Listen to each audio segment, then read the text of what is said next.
할렐루야.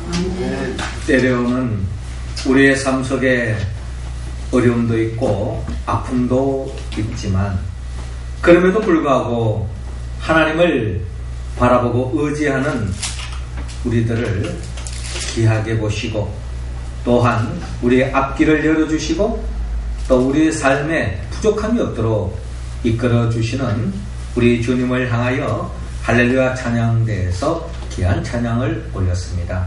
우리 주님께서 영광 중에 받아주신 줄로 믿습니다. 찬양의 가사처럼 어떤 상황 속에도 주님을 바라보고 의지함으로 말미암아 주님의 돌보심 속에 부족함이 없는 삶을 살아가는 우리 모두가 되기를 주의 이름으로 축원합니다. 이 시간 우리 옆 사람과 한번 보고를 나눕시다. 주님을 바라봅시다. 주님을 바라봅시다. 아멘. 아직 서울에는 눈이 오지 않았습니다만 강원도 지역은 이제 겨울이 성큼 다가오면서 이미 눈이 내렸다고 합니다. 겨울이 한 발짝 더 우리 가까이에 다가오는 것 같습니다. 겨울이 오면요, 봄, 여름, 가을과는 다른 환경 속에서, 추위 속에서, 이런 환경 속에 생활을 걱정하고 힘들어하는 사람이 있는가 하면 또 어떤 사람은 이런 겨울 속에서 더 행복하고 즐거운 겨울을 보내는 사람도 있다라는 것을 우리가 생각해 볼 수 있습니다. 이처럼 겨울이 어떤 사람에게는 기쁨이 되고 어떤 사람에게는 무거운 짐으로 다가올 수도 있다는 거죠.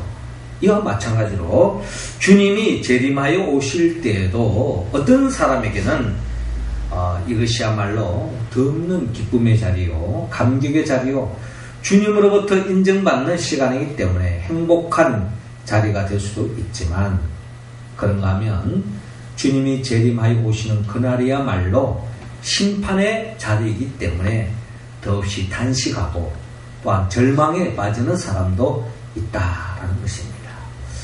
오늘 성경의 본문의 말씀은 하나님이 우리를 향한 바람을 가지고 있습니다. 주님이 장차 재림하여 오실 터인데 재림하여 오신 그날에 우리 모든 성도들이 또 이 땅의 모든 사람들이 한 사람도 심판의 대상이 되는 것이 아니라 구원의 대상이 되어서 하나님이 예비해 놓으신 새하늘과 새 땅에 이르는 그와 같은 역사가 일어나기를 하나님은 바라고 있습니다. 그럼 어떻게 하면 우리 모두가 하나님이 예비해 놓으신 새하늘과 새 땅, 그 천국에 이를 수 있을까요? 먼저 주님은 오늘 보면 39절을 통하여서 깨달으라고 말씀하고 있습니다. 자, 39절 같이 한번 읽어봅시다. 시작. 홍수가 나서 그들을 다 멸하기까지 깨닫지 못하였으니 인자의 임함도 이와 같으리라. 아멘. 자, 오늘 성경 본문 36절 이렇게 시작하고 있습니다. 그러나 그 날과 그때는 아무도 모르나니. 그날과 그때, 그날과 그때라는 것은 역사의 종말을 이야기합니다. 그리고 그날은 마치 예수님이 재림하여 오는 날을 말씀하고 있습니다. 이 땅의 역사는 영원토록 지속되어지는 것이 아니라 성경은 분명히 종말의 때가 있다고 말합니다. 그와 마찬가지로 주님이 재림하여 오실 때가 있다는 거죠. 그런데 그 날과 그때는 아무도 모른다는 겁니다. 이것은 마치 우리의 생명과 같아요. 우리가 이 세상을 종말할 때도 마찬가지입니다. 우리가 자살을 하지 않은 한 우리의 삶은 언제까지 살지는 아무도 모르는 이야기입니다. 오직 하나님만 아시는 거예요. 그 누구도 내 삶이 언제 끝날지 모르는 것처럼 주님이 재림하여 오시는 그날도 아무도 모른다. 오늘 본문 36절에 보니까 하늘의 천사들도 아들도 모르고 오직 아버지만 아시느니라 라고 말씀하고 있습니다. 주님이 심판하고 재림하여 오신 날은 오직 하나님 아버지만 아신다라는 겁니다. 그런데 자, 여기에 대해서는 모르지만, 그러나 이 주님이 재림하는 이 마지막 때가 되어지는 그 상황은 오늘 보면 37절에 노아의 때와 같이 인자의 임함도 그러하리라 라고 말씀합니다. 그러니까 역사의 종말이 임하면 그때 마치 노아의 때와 비슷한 상황이 벌어진다라고 말씀하고 있습니다. 노아의 때라고 말한다면 우리가 잘 아는 것처럼 하나님의 은혜와 은총을 입은 노아와 그의 가족들은 구원을 받았지만 그러나 그 외에 많은 사람들은 죄에 빠져서 홍수의 침판에 의해서 멸망했던 역사를 성경을 통해서 우리에게 가르쳐주고 있는데요. 그때와 같다라는 것입니다. 자, 그래서 38절에 홍수 전에 노아가 방주에 들어가던 날까지 사람들이 먹고 마시고 장가들고 시집가고 있으면서, 그러니까 이 홍수의 심판이 일어나기 전에 많은 사람들이 먹고 마시고 장가들고 시집가는 것, 이게 어디 보면 가장 인간들이 행복을 추구하는 보편적인 삶의 모습입니다. 뭐 먹고 마시고 장가들고 시집가는 거 뭐 나쁠 게 하나도 없죠. 정상적인 사람이라면 정상적인 사람들이 꿈꾸는 행복을 추구하는 내용이 먹고 마시고 장가들고 시집가는 것, 이런 것에서 크게 벗어나지 않습니다. 자, 이렇게 하는데 39절에 홍수가 나서 그들을 다 멸하기까지 깨닫지 못하였으니 인자의 임함도 이와 같으리라 라고 말씀합니다. 그러니까 사람들이 먹고 마시고 장가들고 시집가는 것 보편적인 행복을 추구하는 삶의 모습인데 이게 뭐가 잘못됐다고 홍수의 심판이 일어났냐는 겁니다. 오늘 성경은 이 홍수의 심판으로 인하여 그들이 다 멸하기까지 깨닫지 못한 것이 있다는 거예요. 깨닫지 못한 게 있다. 그게 뭐냐? 그들은 이 세상 모든 사람들이 추구하는 보편적인 행복을 추구했지만 그러나 하나님의 눈으로 봤을 때는 이들이 추구하는 모든 것들이 하나님의 창조의 목적과는 너무나 동떨어진 죄악에 빠져 있었다라고 창세기 6장은 우리에게 가르쳐주고 있습니다. 창세기 6장 5절에서 7절에 보면 이런 말씀이 있어요.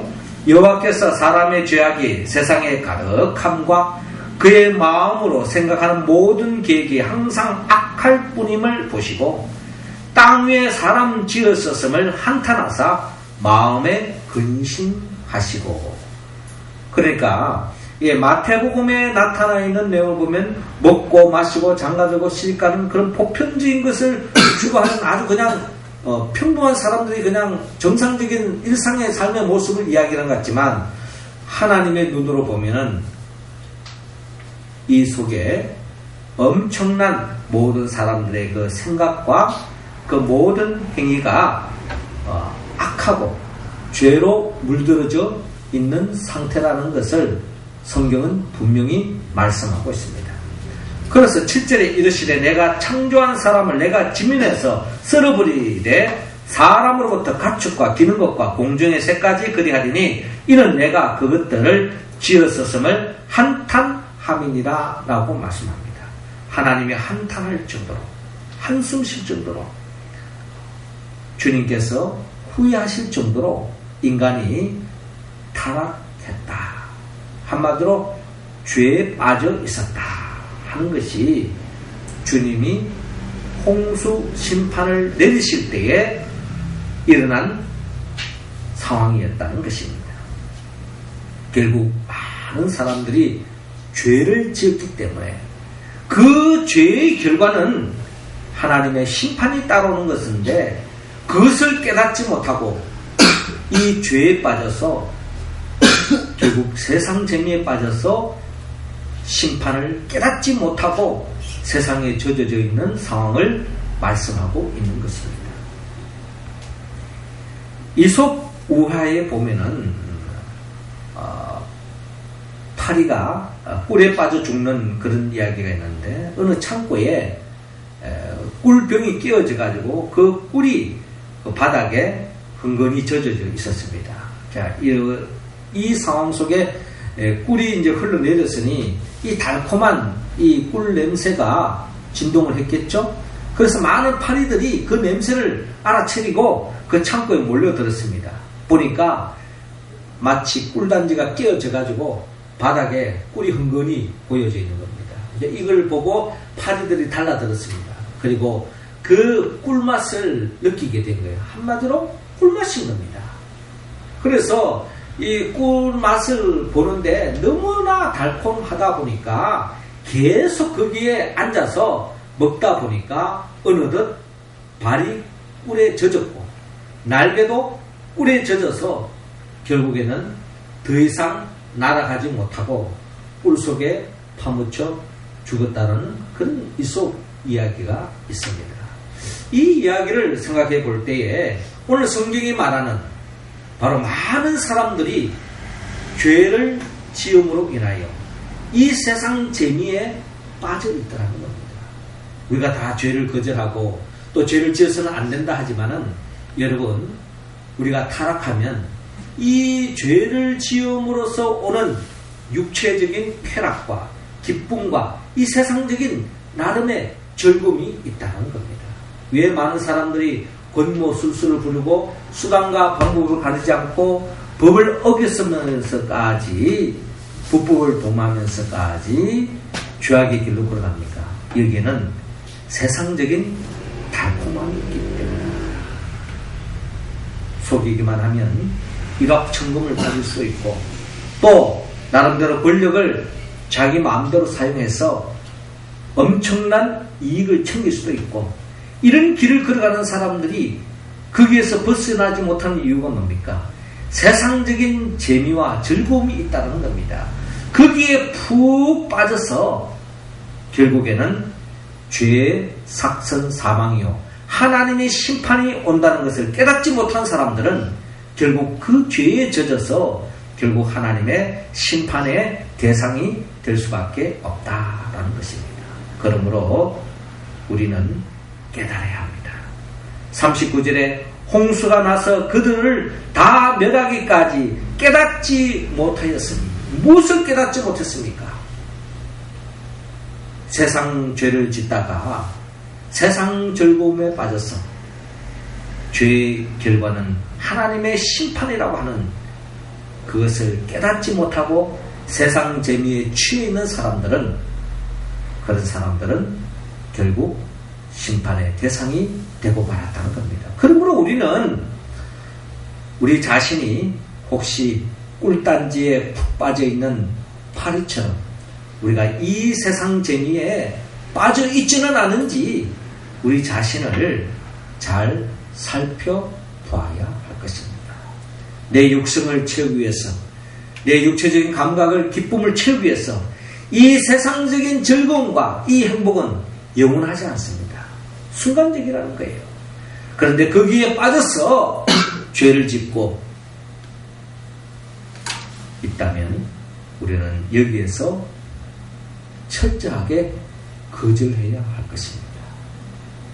이 거절은 죄는 반드시 하나님이 심판한다는 것을 깨닫지 못한 사람은 계속 이 죄악에 빠져서 심판의 대상이 될 수밖에 없을 것입니다. 우리 모두는 죄의 심각성을 깨닫고 우리 자신이 그런 기에 빠져 있지는 않은지 우리가 잘 성찰하여서 여기에서 벗어나는 우리 모두가 되기를 주의 이름으로 축원합니다. 이어 두 번째로 주님은 오늘 보면 42절을 통하여 깨어있으라고 말씀합니다. 42절 우리 같이 한번 읽습니다.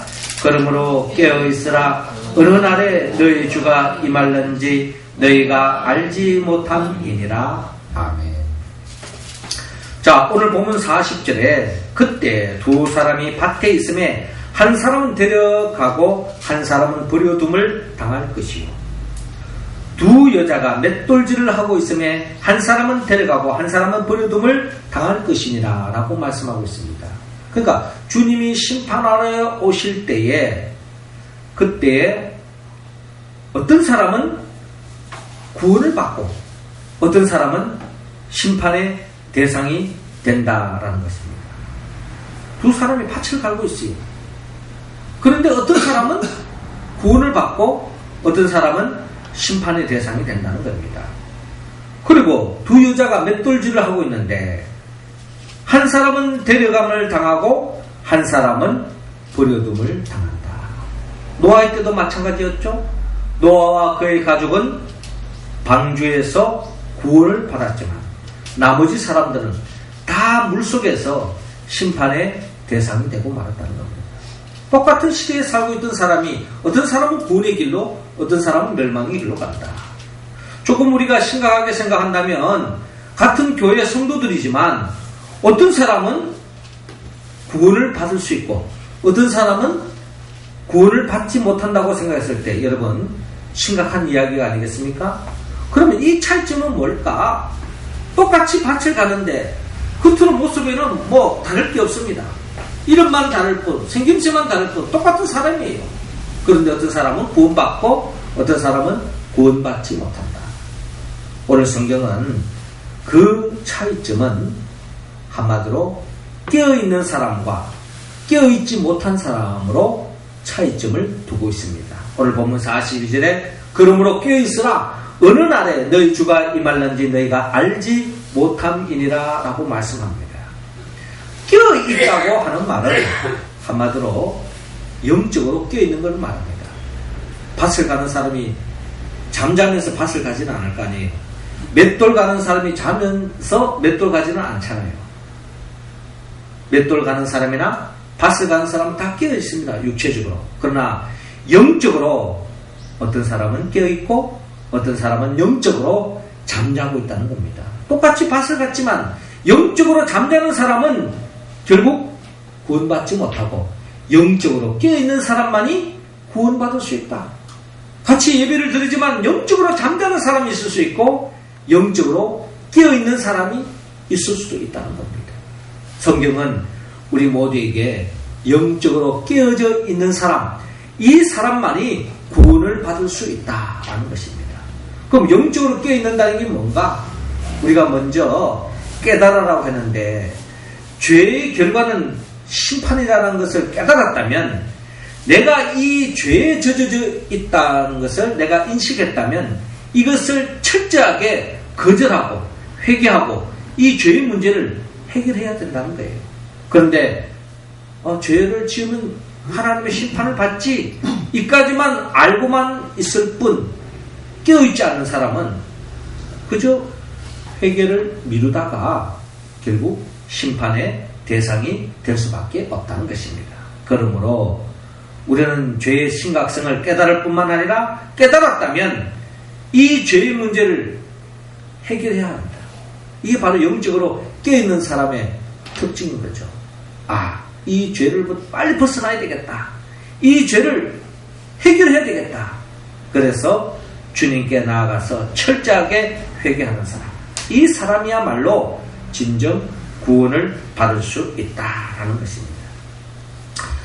우리가 잘 아는 위대한 어떻게 본다면 신학자요 성자라고 할 수 있는 어거스틴은 이 젊은 시절은 세상 방탕에 빠져 있었던 사람입니다. 그런데 그가 어느 날 아이들의 노래 가사 속에 후렴구에 이런 내용이 나옵니다. 집어들고 읽어라. 집어들고 읽어라. 이런 노래 가락 소리가 자기 귀에 들어오는 거예요. 그래서 마침 이 어거스틴이 옆에 성경책이 있었는데 그 성경책을 그냥 무심코 펼쳤습니다. 펼쳐서 읽었습니다. 읽어보니 그 내용은 로마서 13장 11절에서 14절 내용을 읽게 됐습니다. 그 내용은 이렇습니다. 또한 너희가 이 시기를 알거니와 자다가 깰 때가 벌써 되었으니 이는 이제 우리의 구원이 처음 믿을 때보다 가까웠습니다. 밤이 깊고 낮이 가까웠으니 그러므로 우리가 어둠의 일을 벗고 빛의 갑옷을 입자. 낮에와 같이 단정히 행하고 방탕하거나 술 취하지 말며 음란하거나 호색하지 말며 다투거나 시기하지 말고 오직 주 예수 그리스도로 옷 입고 정욕을 위하여 육신의 일을 도모하지 말라라는 말씀을 읽게 되었습니다. 어거스틴은 오랫동안 육신의 일에 빠져 있었습니다. 세상 재미와 세상 쾌락에 빠져 있었습니다. 어머니가 그렇게도 권면하고 그렇게도 간곡하게 부탁하고 어머니께서 그렇게 달렸지만 그는 그럴수록 더 세상에 빠져 있었습니다. 그래서 어머니가 할 수 있는 일은 하나님밖에 이 아들을 구원할 수밖에 없다 하고 하나님 앞에 밤낮으로 부르짖고 기도했습니다. 그 기도의 결과로 인하여서 이 어거스틴이 어린 아이들이 부르는 그 노래의 가사를 듣고 오늘 이 성경책을 읽으면서 순간적으로 그는 변하게 되었던 것입니다. 그는 그 순간을 이렇게 그는 수레한 바가 있습니다. 나는 더 이상 읽고 싶지 않았고 그럴 필요도 없었다. 그 순간 선고가 끝나는 것처럼 내 가슴은 빛에 의해 어둠이 그치고 안도감이 느껴지듯 의심이 어둠과 사라져 버렸다라고 그는 고백한 바가 있습니다. 영적으로 잠자고 있던 이 어거스틴이 이 말씀을 읽는 순간에 그가 영적으로 깨어져서 지난날의 잘못된 길을 다 청산하고 어머니가 그렇게도 간구하고 바라는 바대로 궁극적으로 하나님이 원하는 기뻐하는 삶을 삶으로 인하여서 위대한 신학자로 위대한 성자로서 그의 삶으로 나아갔던 것을 바라볼 수 있습니다. 주님은 우리 모두가 이 어거스틴처럼 깨어있기를 원합니다. 내가 잘못된 길에 빠져 있다면 철저하게 청산하고 회개하고 돌이켜야 합니다. 그런 사람이 바로 영적으로 깨어있는 사람이요, 그 사람이 주님이 재림하여 오실 때에 구원의 자리에 이를 줄로 믿습니다. 마지막 세 번째로 오늘 주님은 본문 44절을 통하여 준비하고 있으라고 말씀합니다. 44절 우리 같이 한 번 더 읽습니다. 시작. 이러므로 너희도 준비하고 있으라. 생각하지 않은 때에 인자가 오리라. 아멘. 자, 오늘 본문 43절에 너희도 아는 바니 만일 집주인이 도둑이 어느 시각에 올 줄을 알았더라면 깨어있어 그 집을 뚫지 못하게 하였으리라. 이러므로 너희도 준비하고 있으라. 생각하지 않은 때에 인자가 오리라 라고 말씀하고 있습니다. 깨어있는 것은 결국 준비하는 것입니다. 하나님 앞에 내가 바로 서서 주님이 언제 어느 순간에 오시더라도 제가 여기에 있습니다 라고 영적으로 깨어있고 주님을 맞이할 준비가 되어 있는 사람, 이런 사람이 주님이 재림하여 오실 때에 온전한 구원을 받을 수 있다라고 오늘 성경은 말씀하고 있습니다. 주님이 재림하여 오실 때는 마치 도둑이 오는 때와 같다라고 말합니다. 여러분, 도둑이 미리 광고하고 내가 언제 어느 시에 이 집에 도둑질 하겠습니다 라고 이야기하고 알려주는 사람은 아무도 없습니다. 많은 사람들이 예상하지 못한 시간에 몰래 들어와서 소중한 것을 훔쳐가는 것이 도둑이요 마귀의 역사라는 겁니다. 그렇기 때문에 우리가 영적으로 깨어있는다면 도둑이 들어올 수가 없는 거예요. 마찬가지로 우리가 영적으로 깨어있을 때에 주님의 재림을 맞이할 수 있습니다. 영적으로 깨어져 있는 사람의 특징은 주님이 마지막 때 노아의 그 가정이 구원을 받았던 것처럼 노아의 삶을 들여다보면 노아가 영적으로 깨어서 주님의 재림을 준비하는 삶이 어떻게 해야 하는지를 우리에게 가르쳐주고 있습니다. 여러분, 노아가 하나님의 말씀대로 방주를 지었습니다. 자기 취미로, 자기 계획대로, 자기 구상으로 만든 배가 아닙니다. 하나님이 말씀하시니까 이 노아 방주의 재료면 재료, 또 규격, 치수, 이런 모든 것들을 하나님께서 상세하게 일깨워 주었습니다. 가르쳐 주었던 거예요. 그래서 노아는 자기 임의대로 만들지 않고 하나님의 말씀대로 그대로 순종하는 삶을 살았습니다. 하나님의 말씀대로 순종하는 삶을 노아가 살고 그의 가족들이 합력하여 그 노아의 방주를 지었던 것입니다. 그런데 오랫동안 이 노아의 가정과 이 노아의 가족들을 바라보며 세상 사람들은 뭐라고 생각했을까요? 이렇게 살기 좋고 이렇게 세상 재미에 재밌고 즐거운데 뭐 한다고 저렇게 궁상맞게 저렇게 맨날 며칠도 아니에요. 오랜 세월 속에서 허구한 날 저렇게 방주를 짓는하고 인생을 허비하느냐 하고 아마 손가락질하고 아마 노아를 향하여서 어떻게 보면은 비웃었을 것입니다. 그러나 노아는 철저하게 이 세상 재미보다는 하나님의 말씀대로 사는 것이 더 중요했기 때문에 하늘의 즐거움을 위해서 하나님의 말씀에 그대로 순종하고 철저하게 순종했던 것입니다. 그 결과 주님이 심판하실 때에 노아와 그의 가족은 구원의 자리에 이르렀지만 그를 향하여 비웃고 조롱했던 사람들은 다 물의 심판에 홍수의 심판에서 멸망하고 말았던 것을 바라볼 수 있습니다.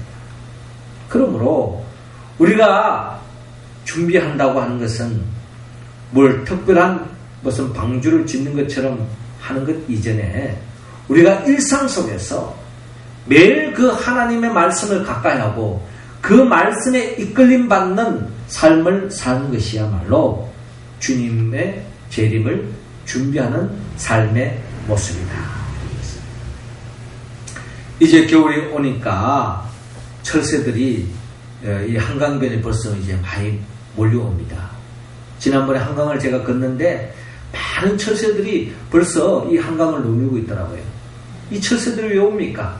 시베리아에서 이제 혹독한 추위가 오기 때문에 조금 더 포근하고 따뜻한 남쪽, 뭐 우리도 춥지만은 그래도 시베리아에 비해서는 한결 따뜻하기 때문에 이 한강 쪽으로 이렇게 내려오는 거예요. 그래서 여기서 겨울을 보내고 이제 봄이 되어지면 이제 더워지니까 이제 시베리아 쪽으로 더 좋은 환경을 쫓아서 돌아가겠지만 이들은 나름대로 자기들의 살 국리를 찾아서 좋은 환경을 찾아서 이동을 하는 것입니다. 이와 마찬가지로 하나님께서는 우리 모두가 복된 길로 생명의 길로 인도하기 위해서 우리에게 늘 하나님의 말씀을 통해서 우리가 어떻게 살아야 되는 것인지 늘 일깨워주고 있습니다. 우리가 그 하나님의 말씀대로 그 말씀 붙잡고 하루하루 믿음의 길을 한 걸음 한 걸음 걸어갈 때에 그게 생명의 길이 있고 그게 살 길이 있고 구원의 길이 열리는 줄로 믿으시기 바랍니다. 이스라엘 백성들이 하나님이 지시하는 대로 구름 기둥, 불 기둥, 구름의 인도하심을 따라 나갈 때에 마침 가나안 땅에 들어갔던 것처럼 우리가 하나님의 말씀으로 무장하고 그 말씀에 이끌림을 받을 때에 주님이 재림하여 오시는 그날에 주님이 예비하신 새하늘과 새 땅에 이를 줄로 믿습니다.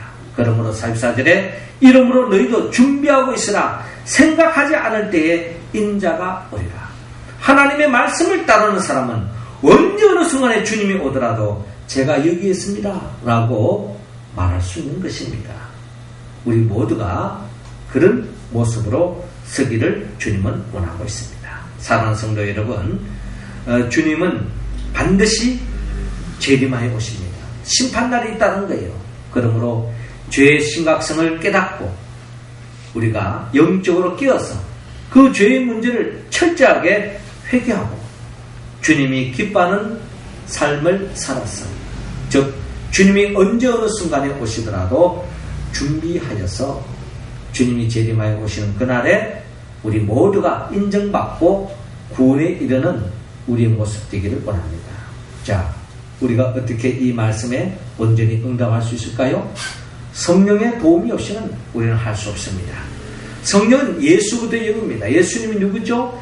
예수님은 우리를 위하여 천지 만물을 창조하시고 우리의 죄를 대신 짊어지고 이 땅에서 십자가에 못 박혀 죽으시고 또한 우리를 위하여 부활하시고 승천하시고 지금도 우리에게 보혜사 성령을 보내주셔서 성령의 도우심으로 하나님의 말씀대로 살아가는 우리들을 새하늘과 새 땅을 이끌기 위하여 장차 재림하여 오실 그 예수 그리스도 그분의 영 보혜사 성령의 도움을 받아서 영적으로 우리가 죄의 심각성을 깨닫고 또한 영적으로 깨어서 철저하게 회개하고 늘 하나님의 말씀에 이끌림 받아서 언제 어느 순간에 주님이 오시더라도 주님을 맞이할 준비하여 주님이 예비해 놓으신 그 천국잔치에 참여함을 입는 우리 모두가 되기를 주의 이름으로 축원합니다. 기도드리겠습니다.